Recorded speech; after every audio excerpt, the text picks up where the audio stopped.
Larry n'était pas un chat ordinaire. Avec son pelage couleur caramel et ses yeux émeraudes, elle attirait l'attention partout où elle allait. Mais ce qui rendait Larry vraiment unique, ce n'était pas son apparence, c'était sa nature.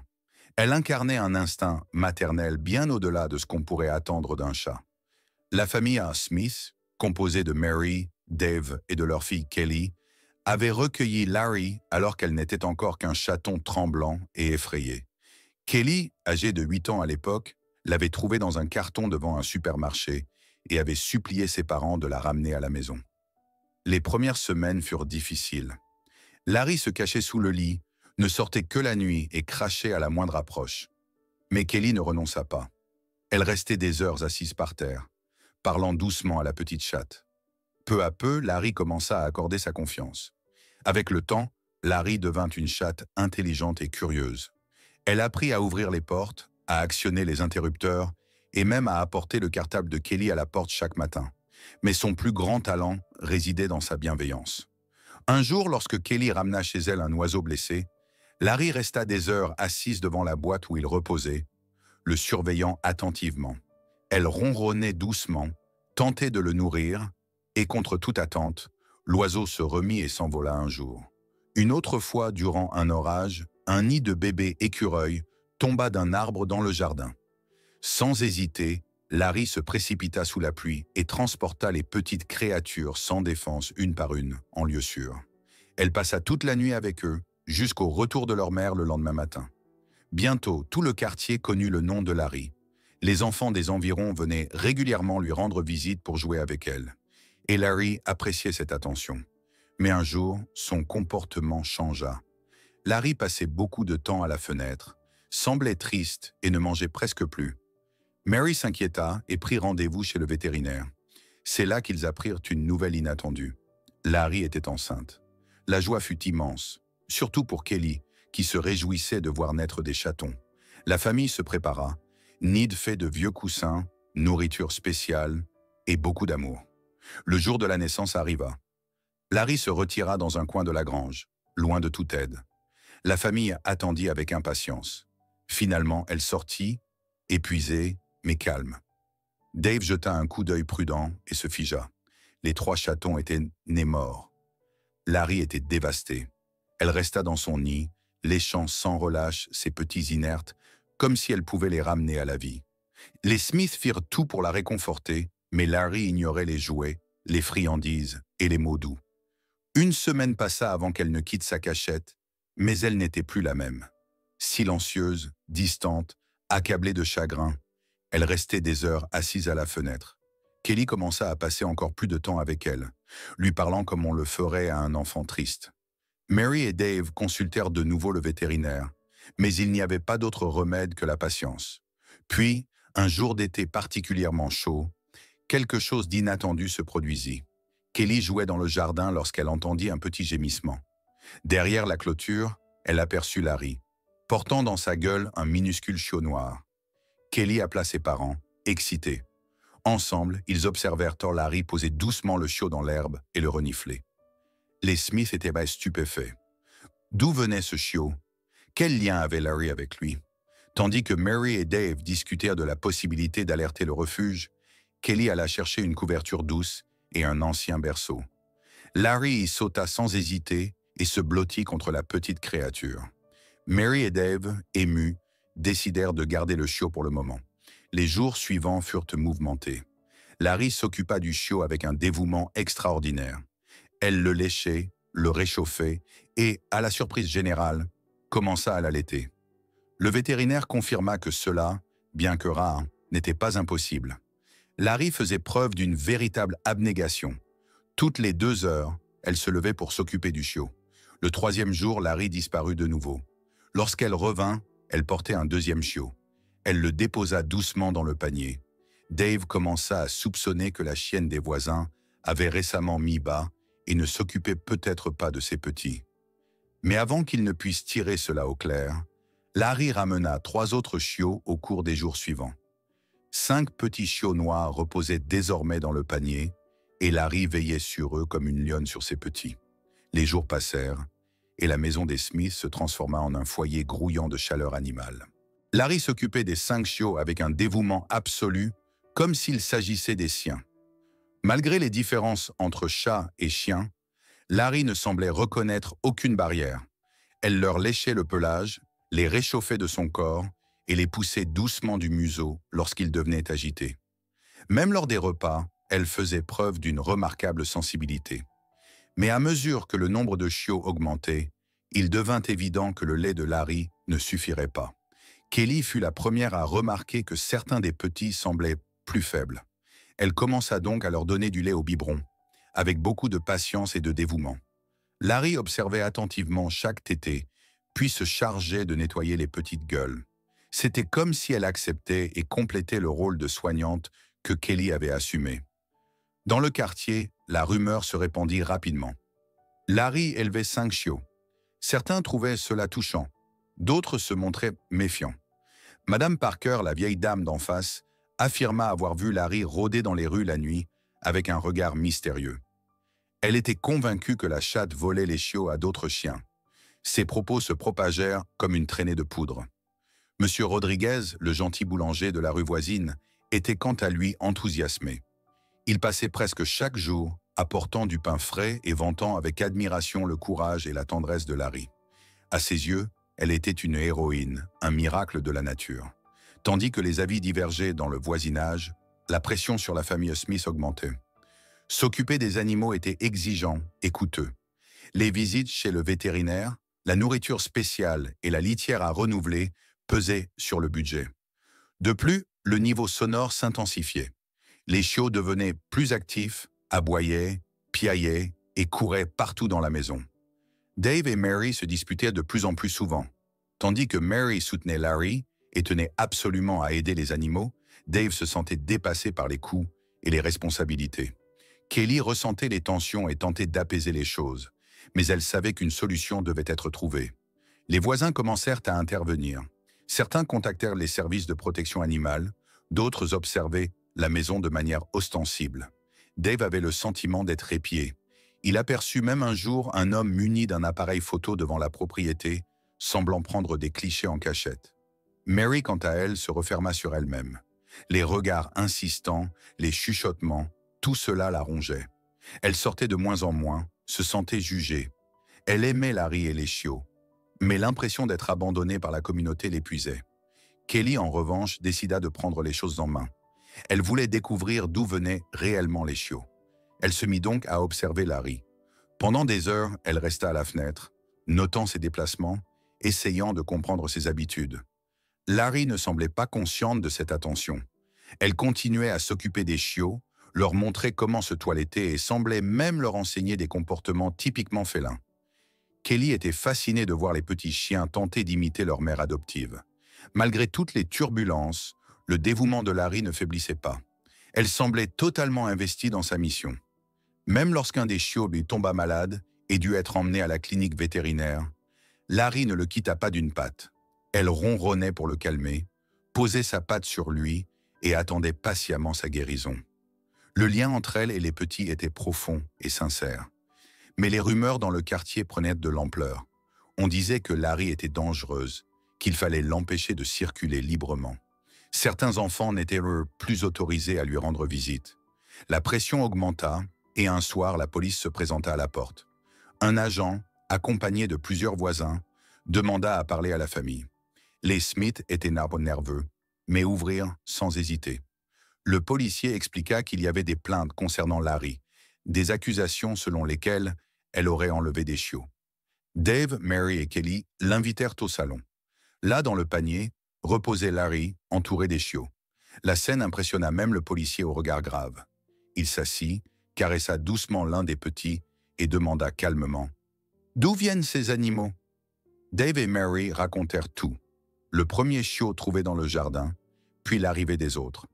Ils évoquèrent la visite chez le vétérinaire, le comportement de Larry et ses soins attentionnés. Finalement, Kelly prit la parole et raconta ce qu'elle avait observé. Larry disparaissait régulièrement en direction d'une vieille maison délabrée en bordure de la ville. C'est là, pensait-elle, que se trouvait l'origine des chiots. Le policier écouta avec attention et décida d'enquêter. Accompagné de Dave, il se rendit à l'adresse décrite. Mary et Kelly restèrent à la maison, veillant sur Larry et les petits, dans l'angoisse de ce que cette visite allait révéler. Lorsque Dave et le policier revinrent 1 heure plus tard, un silence pesant régnait sur la maison des Smiths.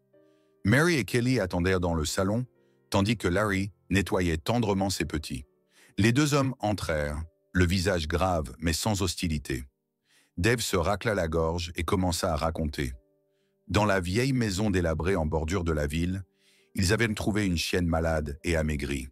Visiblement errante, elle était épuisée, les flancs creusés, le pelage terne. À ses côtés gisait un dernier petit encore en vie, à peine viable. Le vétérinaire, appelé en urgence, confirma. La chienne avait mis bas récemment, mais était trop faible pour s'occuper de sa portée. Plusieurs des chiots étaient déjà morts. Alors tout prit sens. Larry n'avait pas volé les chiots. Elle les avait sauvés un à un de cette maison abandonnée. Les yeux de Kelly se remplirent de larmes en entendant l'histoire. Mary porte une main à sa bouche. Même le policier, toujours présent dans la pièce, semblait ému. Le soupçon de vol fit place à la certitude que Larry avait agi dès le départ avec un cœur pur. L'atmosphère dans la maison changea. La peur initiale laissa place au soulagement et à la fierté. Larry, imperturbable, continuait à s'occuper de ses protégés, comme si elle était pleinement consciente de l'importance de ses actes. La nouvelle se propagea rapidement dans le quartier, mais cette fois de manière positive. Le vétérinaire local se proposa de soigner gratuitement la chienne affaiblie. En attendant, la famille Russ Smith, avec Larry, s'occupa des chiots. En quelques jours seulement, l'état de la chienne s'améliora nettement. Lorsqu'elle fut enfin remise sur pattes, une question se posa. Que deviendraient les chiots? Mais c'est Larry elle-même qui donna la réponse.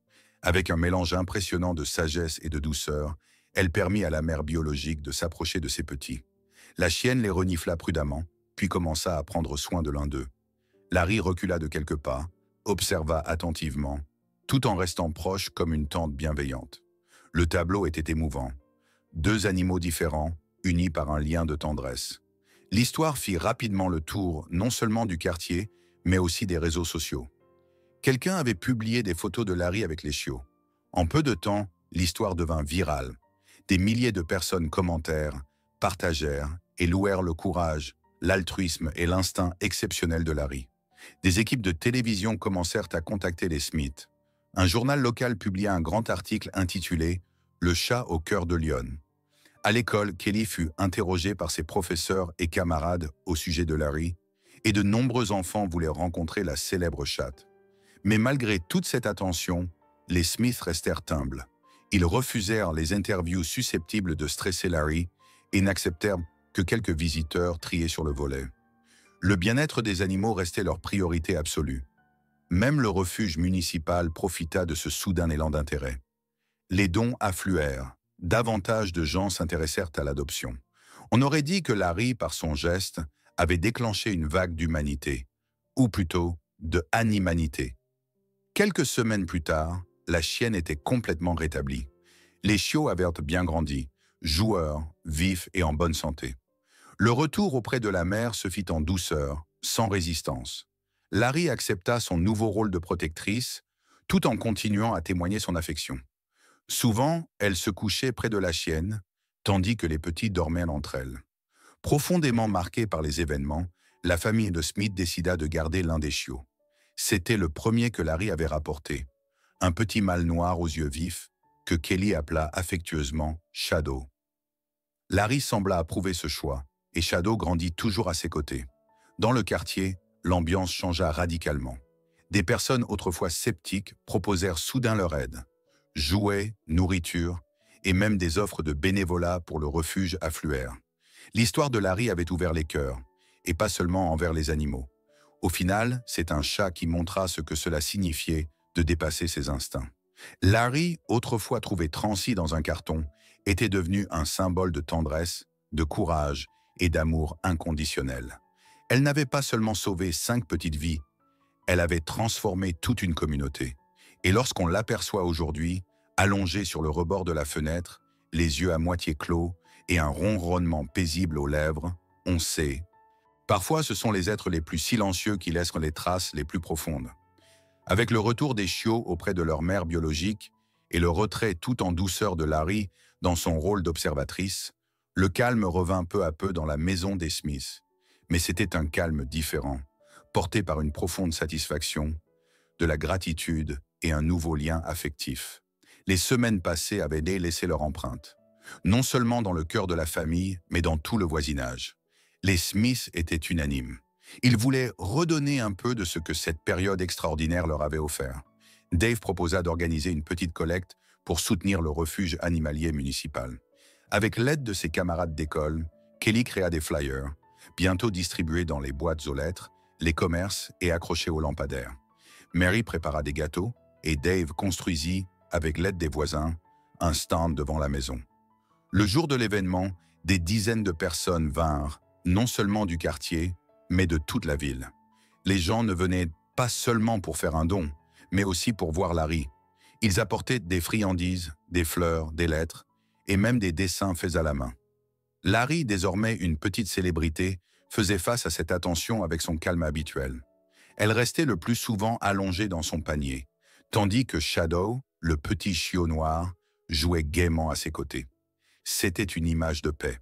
La collecte dépassa toutes les attentes. En une seule journée, plusieurs milliers d'euros furent récoltés. Le refuge put financer des soins médicaux, mais aussi aménager un nouvel espace pour les jeunes animaux orphelins. Sur demande des donateurs, il fut baptisé le Nid de Larry. L'inauguration officielle fut une petite fête, avec des visites pour les enfants et des conférences tenues par des vétérinaires. À l'école, Kelly fut félicitée pour son engagement et son courage. Sa professeure proposa d'en faire un projet scolaire. Kelly raconta l'histoire de Larry non seulement avec des mots, mais aussi à travers ses dessins. Certains élèves pleurèrent, d'autres applaudirent. À la fin, toute la classe se leva pour l'applaudir, non seulement pour Larry, mais aussi pour Kelly. Le projet fut ensuite sélectionné pour un concours national. Peu à peu, la vie reprit son cours. Shadow grandissait, joueur et affectueux. Il suivait Larry partout, imitait ses gestes et semblait convaincu d'être un chat lui aussi. Lorsqu'elle faisait sa toilette, il tentait de l'imiter. Lorsqu'elle se couchait sur le rebord de la fenêtre, il grimpait sur un tabouret à côté d'elle. Ils formaient un duo inséparable. Mary, qui s'était longtemps sentie dépassée, retrouva de l'énergie grâce au soutien de la communauté. Elle commença à faire du bénévolat au refuge, où on la surnomma bientôt la femme de l'héroïne. Dave découvrit chez lui une nouvelle facette, au contact d'autres amoureux des animaux. Plus patient, plus attentif, plus ouvert. Il s'inscrivit même à un atelier de week-end sur le comportement animal. Même Madame Parker, autrefois l'une des critiques les plus virulentes, vint un jour faire amende honorable. Elle apporta un gâteau fait maison et s'excusa pour ses accusations passées. Mary l'accueillit avec un sourire, et bientôt, les deux femmes prenèrent le thé dans le jardin, autour de quelques pâtisseries, pendant que Larry et Shadow jouaient dans l'herbe. Elles discutèrent de solitude, de malentendus et du pouvoir apaisant des animaux. Elles décidèrent d'aider ensemble les voisins ayant des animaux de compagnie. Le printemps fit place à un été doux. Les fleurs du jardin s'épanouissaient, les oiseaux chantaient, et souvent, Larry et Shadow reposaient côte à côte sous le pommier. Les chiots, désormais tous adoptés dans des foyers aimants, revenaient parfois en visite, toujours accompagnés de leur mère, bien remise. Ces jours-là, la maison des Smiths se transformait en un petit paradis, rempli de vie, de rire et du doux bruit de pattes sur le parquet. Un soir particulièrement doux, les Smiths étaient assis sur la véranda. Le soleil teintait le ciel d'un orange délicat, tandis que Kelly avait un carnet posé sur les genoux. Elle écrivait les dernières lignes de son histoire, celle de Larry, la petite chatte au grand cœur. À ses pieds, Shadow reposait la tête, et Larry, blotti dans un coussin, ronronnait doucement. « Qu'écriras-tu ensuite » demanda Dave en souriant. Kelly leva les yeux, caressa doucement la tête de Larry et répondit « Peut-être sur ce que signifie vraiment aimer. » La famille resta silencieuse un moment. Puis ils se levèrent, rentrèrent ensemble dans la maison, en laissant la porte entr'ouverte pour tous ceux qui voudraient venir. Car parfois, la plus grande des aventures commence par un petit être qui souhaite simplement être aimé. Et parfois, un seul acte de tendresse suffit à changer tout un monde.